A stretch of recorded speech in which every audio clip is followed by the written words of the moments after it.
మిత్రులారా, ఒక్క 5 నిమిషాల్లో సారు, మన లక్ష్మణ్ సారు, నాకు మంచి విశ్వాసం ఉంది, సారు మాట్లాడితే 5 నిమిషాలు ఆకలి ఆగుతుంది. నాకు ఎప్పుడు 5 నిమిషాలే. మిత్రులారా, అది నిజమే, 2గా వస్తుంది. మనం నిజంగానే వాస్తవంగా గుండె పగిలిన సందర్భంలోనే ఉన్నాము. భారతదేశంలో మానవ హక్కుల ఉల్లంఘన యథేచ్ఛగా జరుగుతూ ఉంది. మానవత్వం సంక్షోభంలో పడిపోయిన సందర్భంలో ఉన్నాం. రాజ్యాంగం, జీవించే హక్కు పూర్తిగా విధ్వంసం కాబడుతున్న సందర్భంలో ఇక్కడ సమావేశమైన సందర్భం ఇది. మనం ఎన్కౌంటర్లని ఇంతవరకు అనేవాళ్ళం, కానీ ఇవి ఎన్కౌంటర్లు కాదు, ఏకపక్ష దాడులు. అటువైపు నుంచి మరో తూటాకు అవకాశం లేకుండా చంపుతున్న సందర్భంలో వేదనాభరితమైన నేపథ్యంలో ఇక్కడ ఉన్నాం. కానీ అధ్యక్షులు సాంబమూర్తి గుండెకోట అమరత్వం, ఆ ఘటన ఏమాత్రం గుండెకోత కాదు, ఇది గుండె నిబ్బరం చేసుకోవాల్సిన సందర్భంలో మనం ఉన్నాం. బహుశా ఆ లక్ష్యంతో, ఉద్దేశంతో విప్లవ విద్యార్థి వేదిక నిర్వహించిన ఈ సభ, ఆ ఒక్క మాటతో ఈ సభ విజయవంతమైంది. మిత్రులారా, సాంబమూర్తి ఇంకో పని కూడా చేశాడు. మొత్తం పేర్లన్నీ చదివాడు తను. ఒక్క తెలుగు రాష్ట్రాలకు సంబంధించిన 5గురు మినహాయిస్తే మే 21న జరిగిన ఎన్కౌంటరే ఒక్కటే కనుక మనం ఉదాహరణగా తీసుకుంటే, మేము మొదటి నుంచి చెప్తున్నాం, ఇప్పటి వరకు ఆ పథకం అదేదో సంక్షేమ పథకం లాగా ఆపరేషన్ కగారు ప్రకటించినప్పటి నుంచి ఈనాటి వరకు 550 మంది చనిపోతే అందులో దాదాపుగా 450 మంది ఆదివాసులే ఉన్నారని చెప్తా ఉన్నాం.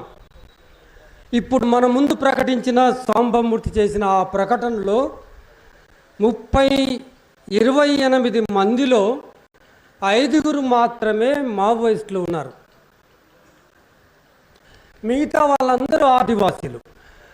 యాదృచ్ఛికంగా ఆయుధాలు ధరించిన ఆదివాసులు ఉండొచ్చు, కానీ ఆయుధాలు ధరించిన ఆదివాసులు చనిపోతున్నారంటే అంతకంటే రెట్టింపు ఏ ఆయుధాలు ధరించని అత్యంత సాధారణ జీవితం గడుపుతున్న ఆదివాసులు చనిపోతున్నారని పౌర హక్కుల సంఘం పదే అన్ని సభల్లో, రాతల్లో, ప్రసంగాల్లో ఘోషిస్తూనే ఉన్న విషయం మీకు తెలుసు. మే 21 నాడు జరిగిన ఎన్కౌంటర్లో చనిపోతే ఇప్పుడు ఎంతవరకు వచ్చింది? ఎన్కౌంటర్ను మనం నరసంహారం, నరమేధం, ఏకపక్ష దాడి, భారత ప్రభుత్వ బలగాలు ఆదివాసీలపైన దాడి చేస్తున్న అనే దగ్గర, ఆ పదం ఉపయోగించే దగ్గర నుంచి ఇప్పుడు మనం ఆ దాడిలో చనిపోయిన శవాలనన్నా ఇవ్వండి అని మొత్తం భారత సమాజం, పౌర సమాజం, మేధావులు అందరూ కలిసి ముక్త కంఠంతో శవాలను అప్పజెప్పండి కుటుంబీకులకు అంటే ఎంత భావోద్వేగానికి గురి చేశారో అందరం అనుభవించే ఉన్నాం. ఇక్కడ కూర్చున్న వాళ్ళందరూ ఆ ఉద్విగ్న పరిస్థితిని ఇప్పుడు ఇస్తాం, అప్పుడు ఇస్తాం అని చివరికి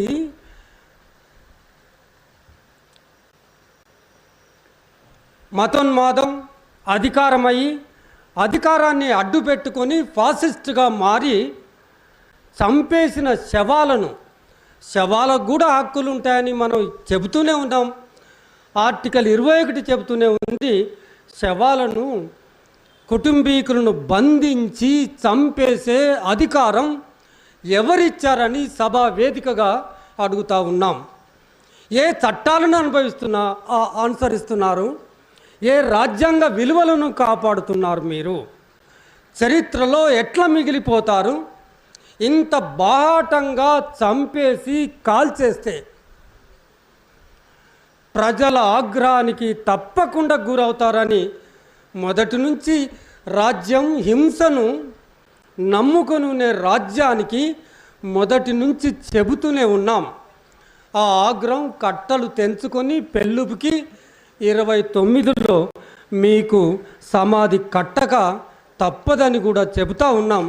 పౌరాకుల సంఘంగా హింసను ప్రయోగించేది మొట్టమొదటిసారి రాజ్యమనే చెబుతూ ఉన్నాం. ప్రజలు దాన్ని ప్రతిఘటించటం కోసం ప్రతిహింసకు పాల్పడటం అత్యంత సహజమైన పరిణామం.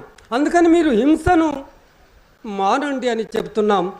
రాజ్యం మొట్టమొదటిగా హింసను ప్రయోగిస్తుందని మేము చెబుతున్న దానికి సాక్ష్యాధారాలు కర్రెగుట్ట ఈ మీడియా మిత్రులు కర్రెగుట్ట దృశ్యాలని మన ముందు ఉంచారు. ఏకపక్షంగా కాల్పులు జరుగుతున్నాయి. ఆ పొగల దట్టమైన పొగలు, ఇక్కడి నుంచి అరుపులు, ఇక్కడి నుంచి బాంబులు, ఇక్కడి నుంచి తుపాకులు, ఇక్కడి నుంచి తూటాలు ఏకపక్షంగా ఒకవైపు నుంచే సాగుతూ ఉన్నాయి. అటువైపు నుంచి ఏ శబ్దం ఒక్క తూట లేదు అంటే అది దేనికి సాక్ష్యమని మనం ఇవాళ అడుగుతూ ఉన్నాం. మిత్రులారా, ఈ వైనం, ఈ హింస శాంతిని నెలకొల్పాలని శాంతి కాముకులైన ప్రజలు సహజ సిద్ధంగానే శాంతిని కోరుకుంటాం. ఒక ప్రత్యేకమైన పరిస్థితిలో ప్రతిఘటించడం కోసం మీరు అనుకున్నది వచ్చి చేతిలో వాలుతుందేమో, కానీ సహజంగానే ప్రజలు శాంతి కాముకులు. ఈ జరుగుతున్న యుద్ధంలో ఏ యుద్ధంలోనైనా సరే టైం లేదు కనుక చరిత్రలో కనుక తొంగి చూస్తే యుద్ధము 2 వర్గాల మధ్యలో యుద్ధం జరుగుతున్నప్పుడు అది ఉత్కృష్ట స్థాయికి చేరుకున్నప్పుడు కొద్దిగా ఆపి చర్చలు మాట్లాడుకోవటం అనేది అత్యంత సహజమైన ప్రక్రియ. మాట్లాడుకోండి అంటున్నాం, కానీ ఈ పాలకులు ఏమంటున్నారు? మాటలు లేవు, గీటలు లేవు, గద్దర్కివ్వం. ఒక ప్రజా జీవితంతో ముడిపడి ఉన్న ప్రజా పాలకులు, అధికారంలో ఉన్న ఈ పాలకులు ఆ మాటలు అనవచ్చా? ఎక్కడైనా మనకు ప్రజాస్వామ్యం అనే కొంత మేరకైనా ఆ స్వభావము, లక్షణము వాళ్ళ మాటల్లో, చేతల్లో ఎక్కడైనా కనబడుతుందా అనేది మనం వీళ్ళను కనబడతలేదు అనుకున్నప్పుడు వీళ్ళను ఎట్లా మట్టు పెట్టాలి? ప్రజాస్వామికంగానే, రాజ్యాంగబద్ధంగానే అనేది మనం ప్రజలందరూ ఇవాళ ఆలోచిస్తున్నారు. ఆ ఉత్కృష్ట స్థాయికి చేరుకున్న సందర్భంలో, సామాన్య ప్రజలు బలవుతున్న ఆ సందర్భంలో మేమైతే సిద్ధంగానే ఉన్నాం. పోరాటం చేయటానికి, పోరాటంలో ఒరగటానికి మేమైతే సిద్ధంగానే ఉన్నాం. నీతో చేస్తున్న పోరులో అత్యంత సాధారణమైన ఆదివాసీలు మా కళ్ళెదుట నేల కొరుతున్నారు. వాళ్ళను గురించి ఆలోచిద్దాం, వాళ్ళను గురించి చర్చించుకుందామని చర్చల ప్రక్రియ ముందుకు తెస్తే, అసలు ఇక్కడ ఒక వివరణ ఇస్తాను. 2023 ఛత్తీస్గఢ్లో ఎలక్షన్లు జరిగినప్పుడు చర్చల ప్రతిపాదన తెచ్చింది ఛత్తీస్గఢ్ ప్రభుత్వం, ఆ బీజేపీ ప్రభుత్వం అని గుర్తుపెట్టుకోండి. దానికి ప్రతిస్పందనగానే మార్చి 28 నాడు మొట్టమొదటి ఒక లెటర్ ఇచ్చిండ్రు. దానికి స్పందన లేకపోతే ప్రజల్లో ఎండగట్టడం కోసం వరుస పెట్టి 5 సార్లు ఉత్తరాల మీద ఉత్తరాలు రాస్తే ఇప్పటి వరకు స్పందన లేకపోగా మీరు బలహీనపడ్డారు, మీకు పునాదులు కోల్పోయినరు అని ఒక అపవాదును మోపి ప్రతిగా ఓ చర్చలకు దిగి, అందుకని మేము చర్చలకు రామంటున్నారు. చర్చలకు రామంటే చర్చలు ఎప్పుడు సమవుజ్జిగా ఉన్నప్పుడు మాత్రమే, అప్పుడు మాత్రమే చర్చలు. మీరు బలహీనపడి ఉన్నారు కనుక చర్చలు లేవంటున్నాము. ఒక్క వివరణ ఇచ్చిన తర్వాత ముగిస్తాను. చర్చలు ఎందుకు కావాలని వాళ్ళు ఎందుకు కోరుకుంటున్నారో కానీ మన విశ్లేషణ ప్రకారంగా చర్చలు ఎందుకు జరగాలి అంటే అందుకని ఆదివాసీల మారణ హోమాన్ని ఆపటం కోసం. ఎక్కడైతే పదే పదే చెప్తూనే ఉన్నాం, ఆ ఇనుప బూట్లు తొడిగిన ఆకులాకుల అంగీలు వేసుకున్న ఆ దుర్మార్గపు కర్కశమైన పోలీసులు, హృదయంలోని పోలీసులు ఎక్కడైతే ఉంటారో అక్కడ మొట్టమొదలు బలయ్యేది మహిళ అని చెబుతూనే ఉన్నాం. మిత్రులారా, అసంఖ్యాకమైన అత్యాచారాలు జరుగుతూ ఉన్నాయి. ఎవరికి చెప్పుకోవాలి? చాలాసార్లు చెప్పాను నేను. ఆ విషయాలను ఎవరికి మనవి చేసుకోవాలి? ఏ అధికారి అందుబాటులో ఉన్నాడు, ఏ పాలకుడు అందుబాటులో ఉన్నాడు? వాళ్లకు పొద్దున్న లేచి అడవితో వాళ్ళ జీవితం ముడిపడి ఉంటుంది కదా. మనలాగా బాత్రూములు ఉంటాయా? పొద్దున్న లేచి కాలకృత్యాలకు అడవికే పోవాలి, పండ్లు పలహారాలు తెచ్చుకొని తినడానికి అడవికే పోవాలి, వంట చేసుకోవాలంటే కట్టెలు తెచ్చుకోవడానికి అడవికే పోవాలి. ఈ పనులన్నీ మహిళ కదా చేసేది. మిత్రులారా, ఒంటరి దట్టమైన దండకారణ్యం అది. ఎవ్వరూ ఉండని దండకారణ్యం. మహిళ ఒంటరిగా ఒక్కరో ఇద్దరో, అసలు ఒక్కరి కూడా పోతారు. పోయినప్పుడు అక్కడే ఉన్న పోలీసుల చేతిలో పడితే మనం ఆలోచించవచ్చు. వాటి గురించి కదా మాట్లాడుకోవాల్సిన సందర్భం ఏర్పడి ఉంది కదా. ఆదివాసీలను ఎట్లా చంపుతున్నారంటే ఒకే ఒక ఉదాహరణ చెప్పి, శవాలను మోపిస్తారు. కాంకేరులో జరిగిన ఏప్రిల్ 16న జరిగిన ఎన్కౌంటర్లో శవాలను మోపించి 17 శవాలను మోపించి 12 మంది ఆదివాసులను చంపేసి 29 మంది చనిపోయారని పండగ చేసుకుంటున్నారు. 21 నాడు 28 మంది చనిపోతే శభాష్ అంటాడు ఈ అమిత్ షా. ఘన విజయం అంటాడు మోడీ. ఏంది ఆ ఘన విజయం? వాళ్ళు ఇతర దేశాల మీద యుద్ధం చేసి దేశానికి కీర్తి ప్రతిష్టలు తెచ్చారా? ఇటువంటి పాలకులున్న ఈ పరిస్థితులకు సంబంధించి చాలా అంశాలు ఉన్నాయి. పర్యావరణం దెబ్బతింటుంది. మే 21 నాడు సారు చెప్పినాడు. మే 21 నాడు ఎన్కౌంటర్ జరిగితే 22 నాడు 2342 ఎకరాల భూమిని పెట్టుబడిదారులకు అప్పచెప్పారు.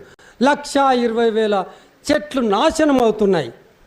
అసదేవ్ అడవిలో లక్షల చెట్లను చంపేశారు. ఈ పర్యావరణాన్ని వచ్చే జనరేషన్కి ఇంత ఆక్సిజన్ ఇద్దామని ఆ భూమిలో ఉన్న ఖనిజ సంపదను వచ్చే తరాలకి ఇద్దామని ఆదివాసీలు పోరాడుతుంటే ఇన్సిడెంటల్గా అక్కడ ఉన్న మావోయిస్టులు ఇద్దరు మమేకమై పోరాడుతుంటే తుపాకులతో సమాధానం చెప్పి ఇవాళ శవాలను కూడా మన పరిస్థితి ఇది ఏంటో కానీ మన కాలంలో జరుగుతున్న వైనం ఏంటంటే శవాలను కూడా పొందలేని పరిస్థితికి నెట్టివేశారు. ఇప్పుడు మన ముందు ఉన్న సవాలు, నువ్వు చంపితే చంపావు. వినూత్నంగా ఆలోచించాల్సిన సందర్భం ఏంటంటే చంపినవు సరే, ఆ హింసను మేము కోరుకోం, కానీ శవాలను మనం ఎట్లా స్వాధీనం చేసుకోవాలో పాత అనుభవంలోంచి వినూత్నంగా, క్రియాశీలకంగా, సృజనాత్మకంగా ఆలోచించాలని కోరుతూ ఈ అవకాశం ఇచ్చిన ఈ వేదికకు ధన్యవాదాలతో, మీ అందరికీ ధన్యవాదాలతో ముగిస్తున్నాను. Thank you. విదేశాల్లో ఉన్నత విద్యను చదువుకోవాలని అనుకుంటున్నారా? అయితే వెంటనే ఫ్లైగ్రాడ్ ఓవర్సీస్ ఎడ్యుకేషన్ కన్సల్టెన్సీని సంప్రదించండి. మీ విదేశీ కలలను సాకారం చేసుకోండి. ఫ్లైగ్రాడ్